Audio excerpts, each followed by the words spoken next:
Right, guys, I was talking about the internal structure of the lungs. उसमें हम लोगों ने कहा था कि अल्वेओलाई का एक पूरा क्लस्टर हुआ करते, तो यहाँ पे ये क्लस्टर आप लोगों को नज़र आ रहा है that resembles to the grapes, right, bunch of grapes के गुच्छे की तरह का लग रहा होता है। यहाँ पे आपको ब्लड कैपिलरीज का एक नेटवर्क भी नज़र आ रहा होता है, और यहाँ पे कटेड सेक्शन ऑफ अल्वेओलाई भी नज़र आ रहा है कि bronchioles enters into the alveoli, right, through alveolar ducts. Alveolar ducts के होते हैं small delicate very tiny chambers हुआ करते हैं, एयर सैक्स हुआ करते हैं, and these are the actual site for the exchange of gases. यहाँ पे इन्हांस करके अल्वेओलाई के स्ट्रक्चर को बताया गया है, जहाँ पे ब्लड कैपिलरीज को दिखाया गया है, राइट। और यहाँ पे एक्सचेंज ऑफ गैसेस का प्रोसेस हुआ करता है कि ऑक्सीजन इन हो जाती है ब्लड के अंदर, और कार्बन डाइऑक्साइड जो होती है वहाँ से डिफ्यूज़ आउट हो जाती है इनटू द एल्वेओलाई, और वहाँ से फिर again from the reverse track लेती है ये पूरे रेस्पिरेटरी सिस्टम का, और वहाँ से बाहर रिलीज हो जाती है through nostrils, right. Okay, exchange of gases is divided into four stages, four sub stages. First is breathing. Breathing is the movement of air into and out of the lungs. कि इन जो air हो रही होती है lungs में वो oxygen होती है, और आउट जो हो रही होती है वो एयर वो कार्बन डाइऑक्साइड हुआ करती है, that is a waste product of respiration, right. External respiration की बात करते हैं। External respiration is the exchange of oxygen and carbon dioxide between air and the blood in the lungs. Again, this happens at the surface of alveoli, right? Internal respiration की बात करते हैं। This process of respiration occur between the blood and the body cells. ठीक है। External respiration के अंदर क्या हो रहा है कि पूरे बॉडी से जो ब्लड है वो कार्बन डाइऑक्साइड को लेकर लंग्स में आ रहा है, ठीक है, और इसे लंग्स में रिलीज़ कर देता है, जबकि जो ऑक्सीजन इनहेल हो रही है होती है वो डिफ्यूज़ इन कर जाती है ब्लड के अंदर और पूरी बॉडी के अंदर सर्कुलेट होती है, राइट। इंटरनल रेस्पिरेशन के अंदर क्या होता है, अब वो ऑक्सीजन जो कि लंग्स के थ्रू ब्लड के अंदर डिफ्यूज़ हुई, तो ब्लड क्या करेगा, उसको पूरी बॉडी के अंदर ट्रांसपोर्ट करेगा और बॉडी सेल्स तक लेकर जाएगा। अब क्या होगा, ब्लड से ऑक्सीजन जो है वो बॉडी सेल्स में डिफ्यूज़ इन हो जाएगी, और बॉडी सेल्स से जो carbon dioxide waste product of respiration है वो डिफ्यूज़ इन हो जाएगी ब्लड के अंदर, और ब्लड अगेन उसको लेकर लंग्स तक आ जाएगा, और लंग्स के थ्रू वो बॉडी से बाहर कार्बन डाइऑक्साइड रिलीज़ हो जाएगी, ठीक है। Fourth stage of exchange of gases is carbon dioxide and oxygen transport.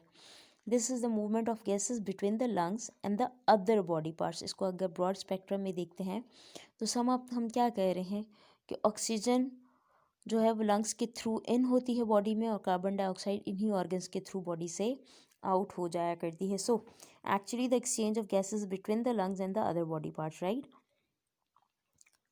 यहाँ पर बहुत इम्पोर्टेंट टॉपिक कि हमारी जो बॉडी रिब्स हैं उनके ऊपर इन्हेलेशन और एक्सहेलेशन के दौरान क्या फ़र्क हुआ करता है, ये पेपर्स में पूछा भी जाता है कि इंस्पिरेशन और एक्सपिरेशन में डिफरेंसेस क्या हैं, right.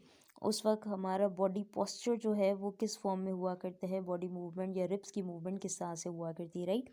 So first we talk about during inhalation, या कंपैरिजन में इसको देख लेते हैं कि जब हम एयर को इन्हेल कर रहे होते हैं, सांस अंदर ले रहे होते हैं, तो उस वक्त हमारे जो डायफ्रागम के मसल्स हैं वो कॉन्ट्रैक्ट होते हैं, और the diaphragm muscles contract and pull it down, diaphragm को डाउन पुल किया करते हैं, ठीक है। जबकि रिब मसल्स जो होते हैं वो कॉन्ट्रैक्ट होते हैं during inspiration and pull the ribs cage up and out. जब ये रिब मसल्स कॉन्ट्रैक्ट होते हैं तो ये क्या करते हैं, रिब केज को ऊपर की तरफ ले जाते हैं, जिसकी वजह से क्या होता है, लंग्स जो होते हैं वो रिलैक्स हो जाते हैं, फूल जाते हैं, और एयर इन हो जाया करती है, राइट। चेस्ट कैविटी का वॉल्यूम भी इंक्रीज होता है, क्यों, क्योंकि एयर को इन कर रहे होते हैं बॉडी के अंदर ले रहे होते हैं। Pressure in the air cavity decreases as compare to atmosphere. क्यों डिक्रीज होता है, क्योंकि अगर प्रेशर के अंदर डिफरेंस होगा तभी ऑक्सीजन इनहेल होगी या गैसेस का इनहेलेशन होगा, right. Air is sucked into the respiratory tract and the lungs, वहाँ पे सक हो जाती है, अंदर इन हो जाया करती है। And this process is very much fast and active process, right. Expiration की बात करते हैं कि जब हम एयर को बॉडी से बाहर निकाल रहे होते हैं तो उस वक्त क्या क्या होता है। उस वक्त डायफ्राम के जो मसल्स होते हैं रिलैक्स होते हैं, ये अलाउ करते हैं डायफ्राम को कि ये दोबारा से डोम शेप में आ जाए, अपवर्ड आ जाए, ठीक है। जिसकी वजह से, क्योंकि ये जब अपवर्ड जाता है, ये नीचे की साइड पे ये जो रेड कलर का एरो दिया हुआ है यहाँ पे, जब डायफ्राम ऊपर की तरफ जाता है तो होता क्या है, रिब मसल्स रिलैक्स हो जाते हैं और रिब्स डाउनवर्ड मूव करती हैं।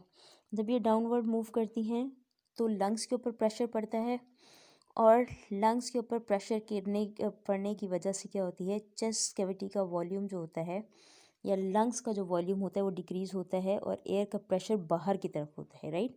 Pressure in the cavity increases as compare to the atmosphere, क्योंकि एटमॉस्फेयर के अंदर अच्छा खासा बड़ा स्पेस है। एटमॉस्फेयर मीन आसपास हमारी अच्छा खासा स्पेस है, वहाँ पे अब इतना प्रेशर नहीं होता जितना हमारे लंग्स के अंदर प्रेशर होता है। तो ये प्रेशर अपनी हायर कॉन्सेंट्रेशन से लोअर कॉन्सेंट्रेशन यानी एटमॉस्फेयर की तरफ मूव करता है, ठीक है। And as a result of decrease in the volume of chest cavity, air is force out through the system, और ये एक पैसिव प्रोसेस है, ठीक है। इस वाले पॉइंट को आपने दो दफ़ा देखना है कि डायफ्रागम जब हम इनहेल कर रहे हैं तो उस वक्त नीचे की तरफ आ रहा है, जिसकी वजह से जो रिब मसल्स होते हैं वो रिलैक्स होते हैं, रिब्स ऊपर की तरफ आती हैं और लंग्स का वॉल्यूम इंक्रीज हो जाता है, जिसकी वजह से एयर इन हो जाती है। जबकि इसका ऑपोजिट हुआ करता है when we are expiring, when there is the process of expiration और the exhalation of the air कि उस वक्त क्या होता है, डायफ्राम ऊपर की तरफ आता है, जिसकी वजह से जो रिब मसल्स हैं वो कॉन्ट्रैक्ट आउट हो जाते हैं, सॉरी रिलैक्स हो जाते हैं, और जो रिब्स का वॉल्यूम है वो नीचे की तरफ आता है, उनका प्रेशर नीचे की तरफ आता है, जिसकी वजह से लंग्स पे प्रेशर पड़ता है और एयर आउट हो जाया करती है बॉडी से, ठीक है। कंट्रोल ऑफ ब्रीदिंग की बात करते हैं।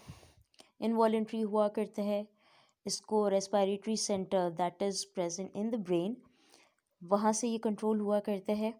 When carbon dioxide increases in the blood, तो कीमो रिसेप्टर्स जो होते हैं वो मैसेजेस को लेकर जाते हैं, right. Chemo receptors on aorta, aorta क्या है, ब्लड वेसल है, मेजर ब्लड वेसल है।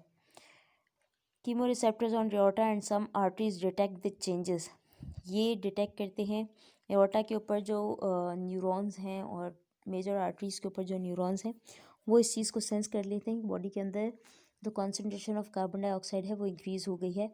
Now the respiratory centre in the brain is stimulated, nerves carry impulses to the diaphragm and chest muscles, और अब क्या होता है, डायफ्राम और चेस्ट मसल्स अपनी पोजीशन को चेंज किया करते हैं।